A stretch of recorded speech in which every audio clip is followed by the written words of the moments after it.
সকালে ঘুম থেকে উঠেই দেখি আমাদের মিনির বাচ্চাটা চলে এসছে ওপরে পাখির খাঁচার সামনে পাখিগুলোকে ধরতে।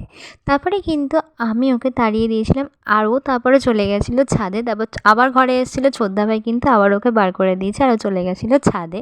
ছাদে একদম লিন্টনের ওপরে উঠে বসেছিল আর ওখান থেকে আমাদের ভীষণ ভয় লাগছিলো ও কী করে নামবে। তারপর দেখি লাফ দিয়ে ও নিজেই পাশের বাড়ির ছাদে ওর মার কাছে চলে গেলো। তারপরে আমি স্নান করে চলে গেছিলাম ঠাকুর ঘরে গিয়ে ঠাকুরের চরণে ফুল বেলপাতা দিয়ে লক্ষ্মীর তেল সিঁদুর নিয়ে তারপরে কিন্তু জামা কাপড় মেলে আমরা বেরিয়ে পড়েছিলাম মার্কেটে যাব, কারণ মার্কেটে আজকে বৈষ্ণব সেবা ছিল। তারপরে কিন্তু আমি দুই মাকে নিয়ে আমরা বেরিয়ে পড়েছিলাম। তারপরে মার্কেটে চলে গেছিলাম, প্রথমে দোকানে চলে গেছিলাম। তারপর ওখানে ছিল দুই বাবা, আমার বাবা মাকেও কিন্তু নিয়ে যাওয়া হয়েছিল। দুই বাবা আগে খেয়ে নিয়েছিল, তারপর আমরা কিন্তু ওখান থেকে চলে গেছিলাম যেখানে খাওয়া দাওয়া হচ্ছিল। ওখানে গিয়ে দেখি সব রান্নাবান্না হয়ে গেছে আর অনেকেও খাচ্ছিলো। তারপরে কিন্তু আমরা বসে পড়েছিলাম ওখানে খাওয়ার। ভোগে অনেক কিছুই ছিল, ভাত ছিল আর পাশে রান্না হচ্ছিল। আর রান্নাগুলো সত্যিই দারুণ ছিল, ভাত, ডাল, তরকারি, দু রকমের চাটনি, অনেক কিছুই ছিল। বৈষ্ণবের রান্না ভীষণ ভালো ছিল।